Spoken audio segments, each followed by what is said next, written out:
Olá pessoal, tudo bem? Eu aqui, professor Albino, dando continuidade aqui aos nossos trabalhos, nessa resistência, nessa persistência, como sempre, né? Nesses tempos difíceis, nós estamos vivendo, como sempre, estamos vencendo, estamos caminhando, estamos fazendo as coisas andarem, né? Nossa aula de humanas aqui nossa querida plateia que está aí, espero encontrar todo mundo bem, todo mundo positivo aí, tudo certo? E vamos dar continuidade ao nosso assunto sobre urbanização, que é a formação das cidades, né? No nosso papo passado, nós falamos sobre dizer que a urbanização é o processo de crescimento e desenvolvimento das cidades. Essa urbanização ele teve caráter religioso, quando na Idade Média as pessoas se aglomeravam ao redor da igreja e dos mosteiros, que o poder era da igreja na época, não esqueça, né? Em períodos passados, essa cidade já se agregou ao grande Senado romano, aos grandes palácios, digamos assim, dos templos dos faraós do Egito e tudo, em que o poder também representava tanto os faraós como os grandes reis da Europa, né? Tivemos também essas aglomerações de pessoas ao redor do grande castelo dos senhores feudais, que também o poder, na época da Idade Média, era também do poder feudal. E hoje essa cidade se agrega, essa aglomeração de pessoas, essa urbanização se agrega ao redor da indústria, né? Na Idade Moderna, a indústria foi a grande mentora do crescimento e desenvolvimento das cidades, porque o processo produtivo passou das mãos dos senhores feudais, dos grandes líderes da Igreja Católica, né? Dos grandes reis absolutistas, para as mãos dos grandes magnatas, dos grandes empresários, que eram os burgueses, né? Então, a história ela relata um pouco sobre isso e a cidade ela vai contando essa história na paralela, tá ok? Então, assim, na Idade Antiga, né, eram os centros administrativos não produtivos, sempre estava às margens do rio Nilo, do Egito, no rio Indo, lá na Índia, do Tigres e Eufrates, na Mesopotâmia, né, naquelas grandes civilizações antigas, né, que cresceram em cima justamente do rio, né, era o rio mentor, né, assim, o fator econômico era agrícola, né, a questão econômica era baseada em cima da agrícola, não nos processos de transformação da matéria-prima em produto industrializado. Então, os rios eram um grande destaque para as fixações humanas, para o surgimento das civilizações, e assim como a administração era por deuses, no caso do Egito, os faraós, né? Ou pelos grandes sábios da Grécia, né? Porque se desenvolveu filosofia, ou pelo grande poder do Império Romano, as aglomerações ficavam nessas proximidades, né? Que gerou a civilização do trigo, que foi justamente essa civilização desenvolvida lá no Crescente Fértil, né? Que é justamente no Oriente Médio, Egito, Israel, Palestina, Mesopotâmia, né? Na cultura do arroz, que foi na China, né? E na cultura do milho, que foram nossos indígenas aqui, nossas cidades cresceram ao redor da plantação do milho. Quando a gente vem aqui um pouquinho para a história, vê as civilizações pré-colombianas, dos maias, dos incas e dos astecas, respectivamente, né? Desenvolvido no México, desenvolvido no Peru e desenvolvido também no México. Os astecas e os maias foram eminentemente ali pelo México, né? Enquanto que os incas foram eminentemente no Peru, tá ok? Então, pessoal, formado por grandes templos, grandes civilizações, né? Aí na Idade Média, como eu já falei, né, eram os centros religiosos, né? A influência da arte, da arquitetura, a arte das igrejas, né? Dos grandes mosteiros, né? Também com pouca higienização, que chama atenção para a peste negra, 1300, no ano 1350, 1370, assim, século XIV para século XV, século XIII para século XIV, né? Que essa peste negra, né, foi gerada também pela questão da falta de higienização, que as pessoas não tinham essa cultura do saneamento, o tratamento da água. Se você assiste algum filme antigo, assim, de Roma, você vê que existia as bicas, né, as pessoas tomavam banho, assim, nas fontes, né, até Jesus Cristo realizou, me parece, ali na próxima, uma bicazinha, um aguadouro lá de Siloé, né? Um aguadourozinho que era um público, o pessoal tomava banho publicamente, tudo, e assim não tinha essa questão de micróbios, de bactérias, de tudo, as pessoas canalizavam os rios e assim a qualquer hora você poderia tomar um baita de um banho, ou tomar água, né? Sim, você poderia pegar assim, uma xícarazinha de água e tudo nas bicas que tinha nos espaços públicos e tomar água, coisa assim. Então, quando isso passa a se aglomerar, quando o pessoal começa a não dar destino às fezes, às urinas e tudo e tal, aquela coisa toda, e um grande aglomerado de pessoas gerou certamente um processo sanitário muito grande, muito terrível, que originou assim muitas doenças, muitas pestes na Europa da Idade Média, né? É necessário que se chame um pouco de atenção a isso, e isso ainda é um desafio hoje, né? Quando chove, a leptospirose, que é o xixi do rato nas periferias, ainda é um problema. A zika, a zika, a chikungunya, a dengue, tudo é justamente um problema, porque a questão do acúmulo da água.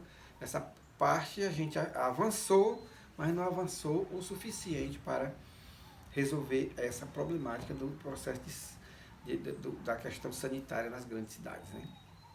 Aí vem a Idade Moderna, que traz a Revolução Industrial, que a indústria se põe aqui e vem os equipamentos urbanos. Né? A indústria tem o comércio, que é a feira, que é o shopping, né? Aí vai ter precisar do hospital para tratar do povo, precisar de prédios que tem a cultura do lazer, né? Seja a festa, o cassino, o futebol, o esporte, etc. Né?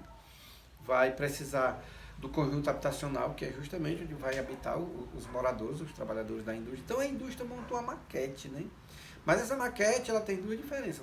Aonde aconteceu nos países de primeiro mundo, as pessoas organizaram a cidade direitinho, né? Fizeram os bairros direitinho, as ruas direitinho, os boulevards, que são as avenidas, né? Então ficou assim uma cidade com um espaço bom para se morar. Se você olhar as periferias de Moscou, de Londres, é justamente essas tipo esses projetos dos antigos governos que passaram aí Minha Casa e Minha Vida, né? O pessoal morando em apartamentozinho e tudo, nas condições mais dignas, que não é tão comum aqui no Brasil, por conta da questão da periferização, né? A questão do muita gente, o problema da cidade do Brasil já começa no campo, porque a concentração de terra, investimento na agricultura para o pobre, falta de maquinário e tudo. Existe uma grande produção, mas é por parte dos ricos e muito apoio do governo. Mas assim, fixar o homem do campo para que ele não assim, se intensifique na cidade, para que ele não passe a se amontoar tanto na cidade, isso daí é um problema muito grande, né? O cara sai para vencer na vida, né? Acha que a cidade é o canto que ele vai vencer na vida, que vai arranjar um emprego, porque o campo não tem absolutamente nada, né?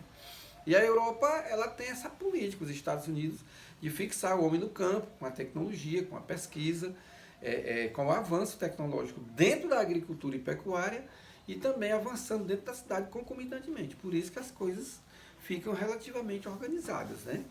Então aqui nós temos desorganização social muito grande, né? Também gerado pela cultura de promover só digamos assim, o transporte individual em detrimento do transporte coletivo, né? Nas cidades grandes tinha que ter os trens-bala, tinha que ter os bondes, aqueles ônibus sanfonões, né? Que agora estão tentando implantar, né? Esses veículos sob roda, né? Sob trilho, né? VLT, né? Gente, mas assim ainda está muito tímido, né? Porque o que se prioriza aqui é o carro individual, porque é a moda, porque dá emprego, porque o cara coloca um som, porque o cara tem o estilo de andar na moto Harley Davidson dele, no carro, na TR4 dele, colocar um som, teto solar e tudo.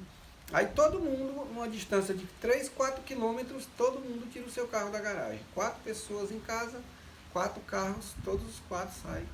Aí começa o problema, né? O problema de o fluxo para, porque todo mundo está em cima de um carro, em cima de uma moto. Aí começa os aborrecimentos, porque as pessoas realmente têm que cumprir muitos compromissos, compromisso de estudar, de trabalhar, enfim, toda essa dinâmica social que nós temos aí, né? E cadê o tempo para se deslocar e chegar a tempo, né? Tem a questão da poluição, muita emissão de gases poluentes, por exemplo, 10 ônibus equivaleria a um trem-bala. Você tem 10 motores poluindo, quando se você tivesse um trem-bala, que esse trem-bala já está dizendo pela rapidez, né, uma metáfora, uma semântica que faz em relação à bala, que as pessoas chegam o tempo todo, a toda hora, em qualquer instante, por conta do deslocamento de maneira subterrânea, ou pode ser na superfície, desse trem que ora se desloca e leva as pessoas, mercadorias e serviços em tempo hábil, né? E aqui não, de Messejana para o centro da cidade é 1h30, quase 2, se não acontecer um acidente, né? Porque todo mundo coloca o carro ao mesmo tempo, a toda hora. E aí tem um problema de engarrafamento, problema de aborrecimento, né? As pessoas passam a se estressar porque, como eu já falei, não chega nos seus compromissos em tempo hábil, tem a questão da poluição, né? Tem a questão do aquecimento por conta dos motores, e daí a problemática social, aliado, muita gente sai sem conhecimento do campo para a cidade, invade morros, invade laterais de rios e tudo, quando chega o inverno, os morros desabam, as enchentes tomam de conta das casas, e aparecem as doenças, como eu já falei, zika, chikungunya, leptospirose, e lá se vai, lá se vai, lá se vai. Essa é mais ou menos a organização que nós temos aqui na nossa cidade, né, pessoal? Essas cidades já foram cidades negras no século passado, por conta da queima do carvão, né? Mas nos dias atuais, as cidades do primeiro mundo se verticalizaram, ou seja, são os arranha-céus. Quanto mais a cidade cresce de maneira vertical, quanto mais a cidade sobe, os prédios sobem, mais aquela cidade vai ficando rica, mais aquela cidade vai tendo maior poder, mais os equipamentos urbanos vão sendo mais elevados, tipo serviços médicos, dentários, hospitalares, educacionais, que o pessoal vai colocando seus escritórios, seus departamentos e tudo, né? Quando você vê uma cidade cheia de periferização, que são em cidade de terceiro mundo, é uma cidade lotada de problemas, que aquele povo são desvalidos, aqueles povos são abandonados do ponto de vista social. Aquele povo não tem nada, aquele povo está ali, assim, jogado como quem joga, assim, qualquer coisa, em qualquer canto, sem considerar a dignidade daquele povo, sem considerar a cristandade daquele povo, sem considerar a humanidade de humano para humano. Você vê que as periferias das grandes cidades do Brasil é um negócio muito complicado, do ponto de vista criminologia, do ponto de vista abandono social, prostituição, essa situação toda que a gente percebe aí tudo. E as cidades cresceram de uma maneira assim, altamente desorganizada, precisando de um zoneamento urbano, de um planejamento urbano. Alguns ainda tentam, né, colocar ciclovia, né, que justamente impede essa barrada de fluxo, né, impede a questão da poluição, né, torna a cidade com um fluxo maior e tudo. Eu não vejo assim nenhum problema a pessoa trabalhar, por exemplo, morar no Correia e trabalhar na Pinaretama e se deslocar com uma bicicleta. Assim, comparando as distâncias de uma cidade e tudo. Mas por que o povo não tem? Porque ninguém vai colocar uma bicicleta no asfalto para competir com os ônibus, com o carro para morrer, né? Aí agora o pessoal estão tentando, né? Tentando arborizar mais, tentando humanizar mais as cidades, entendeu? Priorizando mais o transporte coletivo, mas nós estamos muito aquém. As cidades de terceiro mundo estão muito aquém, tá ok, pessoal? A organização das cidades, ela se organiza com uma hierarquia urbana. Você vai ver, atenção galera aí, esperta, galera legal, vocês vão ver aí o livro que vocês receberam, né? Esse assunto vai estar no capítulo 6 e vocês conseguem se comunicar comigo quando vocês estiverem vendo aí esse assunto, né? Então a cidade obedece a uma hierarquia, essa organização social das cidades obedece uma hierarquia. Essa urbanidade obedece assim, o maior mandando sempre no menor e lá se vai. Tipo assim, a hierarquia do exército, né? Lá em cima, o maior dos maiores lá do exército, tá? O general, embaixo vem o coronel, depois vem o major, depois o capitão, abaixo o tenente, o sargento, o cabo e o soldado. As cidades são assim, pessoal. Elas exercem influência que nós chamamos de polarização. Atenção, não esqueça essa palavra, polarização. Certo? Como é que uma cidade polariza a outra? Não precisa ir muito longe, não. Nós somos um município que, nos finais dos anos 80, precisamente no ano de 1987, a gente se desmembrou, a gente se emancipou de Cascavel, mas a gente precisa, por exemplo, crimes assim, mais assim, sérios que acontecem aqui em Pinaretama, é julgado em Cascavel. A gente depende do comércio de Cascavel, sobretudo da feira, entendeu? Os meninos que querem tem uma educação melhor e tudo, usa o colégio particular do Cascavel, enfim. Então nós temos muitos equipamentos urbanos de mecânica, de educação, de comércio e tudo, de justiça, que a gente depende de Cascavel, né? Então Cascavel nos polariza, como ele polariza Beberibe, que passa essa mesma influência de Beberibe para Pacajus, Horizonte, entendeu? Quer dizer, Beberibe, Pacajus, Horizonte, Chorozinho, Pinoretama, depende dessa cidade de Cascavel. Como também, assim, Fortim, Morada Nova depende de Aracati, que também já é mais crescido. Como muitos municípios dependem de Uruburetama, de Itapipoca, que eles têm um desenvolvimento maior. Então isso é chamado polarizar. Para entender melhor a polarização, é a dependência que EMA, Pratiús, depende da Pinoretama. Por exemplo, Pratiús não tem um cartório, Pinoretama tem. Então está aí a relação de dependência. O Pratiús não tem um colégio de ensino médio, aí vem para Pinoretama. Então, Pinoretama polariza, influencia, certo? Então, quem são essas cidades generais? São as cidades globais, cidades mundiais, que são Nova York, São Paulo, Tóquio, Paris, etc., que são as cidades que têm os equipamentos urbanos, as influências urbanas. Aí eu falo, sistema de computador, sistema de transporte, sistema de faculdade, sistema comercial, sistema técnico-científico mais avançado do que as outras cidades. Por isso que ela influencia o mundo, entendeu? Ontem teve a questão do Oscar, né? A escolha do Oscar, que é justamente os filmes espalhados pelo mundo sendo, entendeu? Julgado aí pelos grandes papas que entendem aí da questão da cinematografia, né? Da questão do cinema, né? Da teledramaturgia, que vão julgar e tudo. Então o mundo todo está sendo influenciado por essa festa do Oscar, como o Japão agora vai influenciar pelas Olimpíadas, tá ok? Então, descendo aqui hierarquicamente, falando de coronel, nós temos aqui uma cidade que são as metrópoles nacionais, entendeu? Que são aqui no caso São Paulo e Rio de Janeiro. São Paulo e Rio de Janeiro influencia o Brasil pelos seus equipamentos urbanos. Por exemplo, é só a gente fazer um comparativo de futebol. Muita gente aqui dentro do Pinoretama é corintiana, é flamenguista, é São Paulino, é vascaíno. Agora, dificilmente você encontra uma pessoa que está torcendo o Cruzeiro. Minas Gerais, Belo Horizonte já é uma cidade menos que São Paulo, não vai influenciar tanto. Eu não encontro aqui torcedor do São Raimundo de Manaus, de Ananindeua, ali do interior do Pará, do Clube do Remo. Dificilmente nem camisa a gente encontra aí o pessoal circulando, né? Então veja que assim, os canais de televisão que a gente assiste mais é justamente os canais que vêm de São Paulo e Rio. A Globo está no Rio, a SBT está em São Paulo, a Band é de São Paulo, tudo eles influencia, a cultura em São Paulo influencia os canais de televisão e a gente assiste e passa a ter essa ligação com eles e tudo, né? Assim, eu não sei se a gente conseguiria comprar um helicóptero aqui em Fortaleza, ou transatlântico, mas certamente eu acredito que em São Paulo e Rio de Janeiro a gente compra, né? Então, eles têm os equipamentos, né?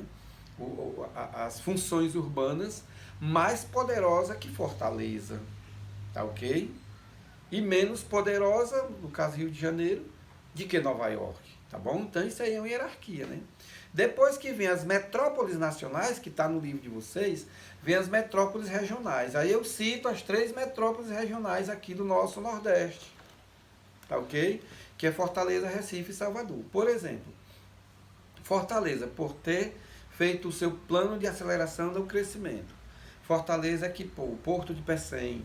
Fortaleza fez um açude que cobriu todo o estado de Ceará, que foi o açude Castanhão. Fortaleza fez muitas rodovias, no caso do Ceará. Fortaleza fez assim trouxe vários shoppings, em Iguatemi, Norte Shopping, Shopping da Parangaba, que também melhorou os equipamentos comerciais, fez o aeroporto Pinto Martins. Então, assim, se o cara do Piauí, lá em Teresina, vai fazer compras, vamos supor, de vacinas agora na pandemia, essa vacina chega lá da China, chega da Índia, da Rússia, de qualquer canto, primeiro para no aeroporto Pinto Martins, para depois pegar um segundo voo e chegar ao aeroporto de Teresina, o aeroporto do Rio Grande do Norte. Por quê? Porque nossos equipamentos urbanos, as nossas faculdades, os nossos portos são mais desenvolvidos do que do Rio Grande do Norte, de que do Maranhão, de que do Piauí. Por isso que a gente polariza ou influencia e somos uma metrópole regional. A mesma coisa acontece com a questão de São Salvador, na Bahia, né? Por exemplo, os times baianos, os times de Recife, os times de Fortaleza, é quem de vez em quando estão na primeira divisão, no caso, agora recentemente, né, esses times estão na primeira divisão. Aí você assim, você pega os times do Maranhão na primeira divisão, é praticamente, não é impossível, mas é muito difícil eles estarem por conta das próprias condições de desenvolvimento. Então Fortaleza passa a ser mais forte, sendo uma metrópole regional, que ela polariza, além de todo o estado do Ceará, ela polariza alguns outros pedaços de terra dos outros estados. Aí nós temos a metrópole, metro, mãe, polo e cidade. A cidade-mãe do estado do Ceará, que são as capitais. Fortaleza, né? Fortaleza, todos os equipamentos urbanos que existem em Fortaleza é mais desenvolvido do que as outras cidades que estão no estado do Ceará. Portanto, é a cidade principal, por isso que chama capital. A capital quer dizer cabeça, né? O que pensa, o que direciona, né? Então, isso é uma metrópole, né? Como Natal em Rio Grande do Norte, Recife em Pernambuco, Salvador na Bahia e por aí vai, né? Depois nós temos as cidades menos desenvolvidas que Fortaleza, que são os dois aqui, né? Crato Juazeiro, que aí já tem um aeroporto de Pequeno Calado, já tem uma faculdade, já tem um comércio mais evoluído, e Sobral, tá ok? Já tem uns times que participam do campeonato cearense, né? No caso Icasa, que não é tão forte quanto Fortaleza e Ceará, mas é um time desenvolvido, Guarani de Sobral, Guarani de Juazeiro, que eles são dois centros regionais, né? Cidades menores que Fortaleza, mas tem um grande desenvolvimento, né? Caruaru, entendeu? Mossoró, no Rio Grande do Norte, e por aí vai. Depois desse centro regional, nós temos o centro local, que são cidades mais desenvolvidas. É o caso de Cascavel, que eu já falei aqui, né? Tem assim um comércio mais desenvolvido, tem escolas particulares, tem uma delegacia mais especializada, né? Eu citaria Xeramubim, eu citaria Iguatu, Aracati, Itapipoca, Uruburetama, que são municípios, Quixadá, que são municípios que, de acordo com a sua região, influenciam os seus municípios vizinhos, que nós chamamos de centro local. São municípios mais um pouco desenvolvidos do que os outros municípios de um modo geral, Chorozinho, Pacajus, Horizonte, que a Pindoretama só polariza o seu município, né, o seu distrito, né? Beberibe só influencia o seu território municipal, né? Então nós temos pela hierarquia: cidade global, Nova York; metrópole regional, São Paulo e Rio de Janeiro; aliás, metrópole nacional; metrópole regional, Fortaleza, Recife, Salvador; metrópole, todas as capitais do Brasil; centro regional, aquelas cidades mais desenvolvidas que existem dentro dos estados; e os centros locais, que são esses municípios mais um pouco desenvolvidos; e por último os municípios, compondo a hierarquia urbana. Viu, pessoal? Esse aqui é o nosso recado. Fiquem em paz. Espero reencontrá-lo em breve. Todo mundo bem. Obrigado.